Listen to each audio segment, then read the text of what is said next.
So there's been a viral video going around of Ilhan Omar, American Congresswoman, claiming she is Somalian first, Muslim second. American, we don't know where she fits on that spectrum, doesn't really care, but she is very clear that her job in the American Congress is to lobby for Somalia. Now, what you do not know is Ilhan Omar's comments are so much worse than you think they are.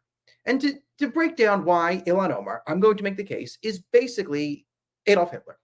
She has the same motivations as Adolf Hitler and the Nazis. She is what you would call a far-right ethnic nationalist. This is what she believes. In order to explain why, we have to go to one of the most neglected places in the world, a place so neglected that political nerds who speak in front of maps often neglect it because our heads exist. It's East Africa. So in order to get here, we need a bit of a background of what is she even talking about right now? Because I promise you, it's worse than what you think it is. All right. We have East Africa. Here is Somalia. It's that little horn shape there. Now, ethnically, Somalians aren't perfectly contained within that little country that is Somalia. There's people who are a part of different ethnic tribes of Somalia, and they exist all throughout East Africa. So you'll see some in Kenya, some in Ethiopia here. We also have Somaliland, which we'll get into, and then beside that, Djibouti. And you'll go to see that Ilhan Omar claims all this territory as Somalia based on ethnic bloodlines, right? Same, we need Lebensraum. The reason why Germany needs to reincorporate Czechoslovakia, because there's German people in there. So it's part of the Rhineland, it's part of our blood and soil, right? This is what helped start the Nazis push through Europe. This was the philosophy of pan-Arab nationalism. And, Ilhan Omar has come out as a pan-Somali nationalist within East Africa through blood and violence. We're going to get there. So the current kerfuffle, let's say, is based off Somaliland. So Somalia, again, it sucks as a country. It's a failed state. And it's being terrorized by Al-Shabaab, an Islamist militant unit, which is the most powerful faction in the country. Breaking off from this, there is one of the tribes, or a sort of region of Somalia, you see up here, just up on the horn, is Somaliland. And they want independence from Somalia because it's a failed state. Now, they're being backed by Ethiopia. If you look at Ethiopia here is landlocked. On top of it is Eritrea, which is a nation that's like Black North Korea, and they hate Ethiopia. They've been through civil wars. There was one in 1990, and since then, Eritrea has turned into one of the most corrupt authoritarian regimes in the world, and one of the big things is hating Ethiopia. So they closed off the ports, and Ethiopia is landlocked. They want to be able to get port access. They've been saying it for a while. So with the entire world occupied on Israel-Palestine, the Ethiopians have made a play for a port. And this is backing Somaliland independence with a memorandum of understanding that they would get access to the ports and have financial trade running through Somaliland. And that way, Ethiopia can take the burden off of it being landlocked, Somaliland can get independence, and then form some sort of government to counter Al-Shabaab in the region. This has set Ilhan Omar into a tizzy. All right, so let's get into what Ilhan Omar is saying here. So we have, the famous, okay, here she is. I'll play it for you and we'll make some commentary as it goes on because it's in Somali, so I'll copy it, right? She's going to talk as Somali. You see, she speaks Somali. We love each other. There are areas of friction lead us to kill each other. Okay, she's just talking about the fact that Somalia is run by tribal warfare and it's a failed state. But we're actually a very organized society, brothers and sisters. No, they're not. People of the same blood, right? So this is the blood argument. We know that people are Somali first, Muslim second, and to protect our countries and other, right, we'll go on and we'll fight for Islam in other countries, right? This is a very Islamist pan-national statement, right? Now, there's people who call themselves Somalis, and they're Somaliland. Again, so this ethnic tie to Somalia is great, and everyone who is of Somali heritage, as I see it, or part of these Somali tribes, is Somalian. Well, except for these people of Somali heritage who want to break off from Somalia, which is a failed state, because the real push of Somalia is not the benefit of Somalians, it's a pan-ethnic Somali hodgepodge of whatever. Okay. Right now, she's talking about this memorandum of understanding with Ethiopia, which I just explained. Right, so they have an agreement with Ethiopia, and she doesn't really know how to say MOU in Somali. Fine, whatever. She's having a good time. She's hanging out with the crowd. That's what she is. She's laughing at herself. But many Somalis have called her to speak with the U.S. government to thwart this MOU. Right, she wants to step in on geopolitics and have a thing. Fine. waxay ka qabanaysaa wixii Here's annaga aan here's dhahno here's the thing. She's gonna tell the U.S. government what to do. Right? My answer is Somalian. So it's the U.S. government. Like Somalians will tell the U.S. government what to do on Somali policy.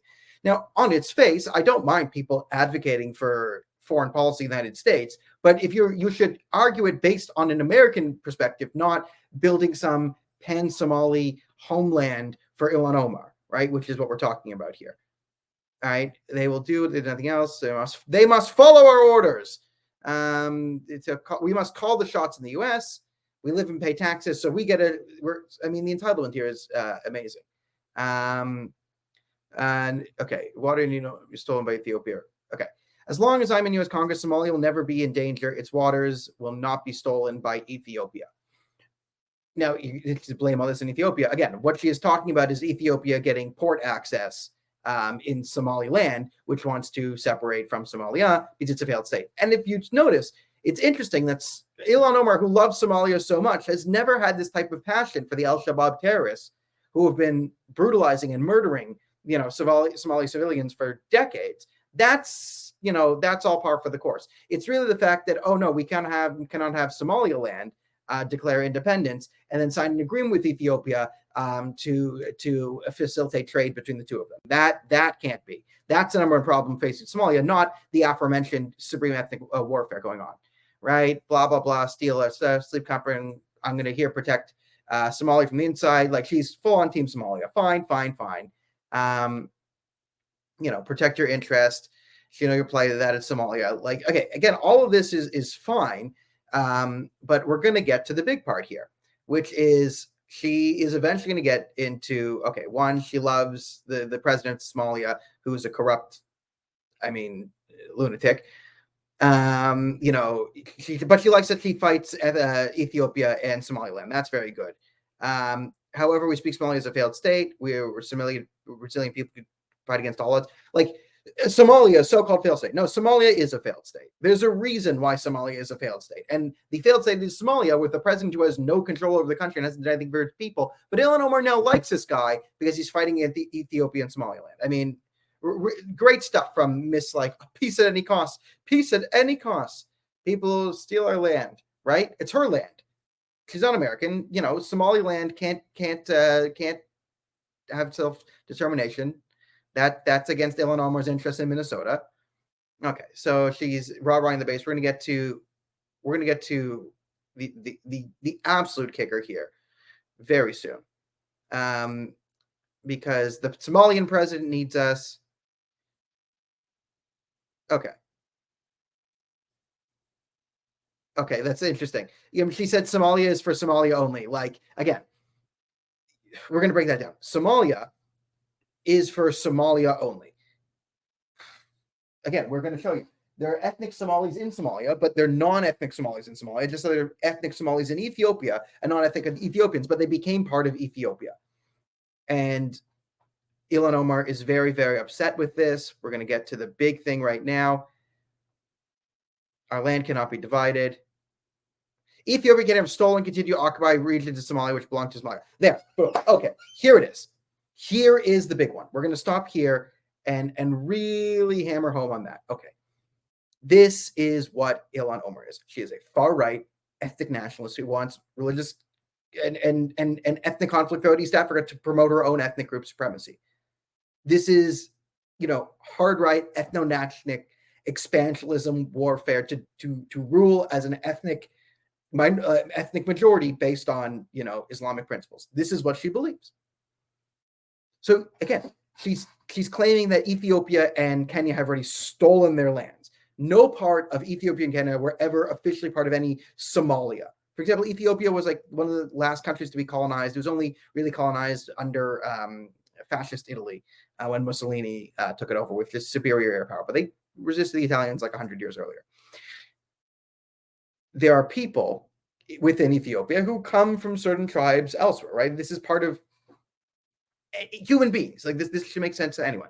But she's claiming that because there are people of the current ethnic Somali heritage in India and in Kenya, and even though no Somali official government ever existed within those lands, because there are ethnic Somalis in those countries. Again, even ethnic Somalis fight within each other. Like that's what we talked about at the beginning. There's so much intertribal warfare. But because there's some people that fall under some Somali umbrella in those countries, those lands are then stolen from Somalia and they will be reclaimed through expansionist warfare to create a pan-Somali state, because the regular Somali state's doing so great. So, all right. The history between Ethiopia and Somalia can be summed up as this. So that's what you need to know. Back when Ethiopia had more pro-democratic government, like Haile Selassie type, there was a lot of Soviet shenanigans in East Africa. The Soviets did much more like colonial shenanigans in East Africa, and the West kind of ignored it. So the Soviets were working to undermine Ethiopia and pushed up this ethnic Somali separatism, because the Somali tribes were happy to sort of take money from the Soviets and kind of work together to undermine Western interests for their own tribal gains. But in the 70s, Ethiopia had a communist revolt and openly became communist, so the Soviets withdrew all their support for the Somalis because they didn't need half communists when they had full communists, right? This is where you then had Eritrea and, members of the Tigray ethnicity fight against the communists to end the communist government. Then you had the formation of Eritrea, which turned into an even worse government, and then they fought with Ethiopia in the early 90s in the civil war. Djibouti gets involved.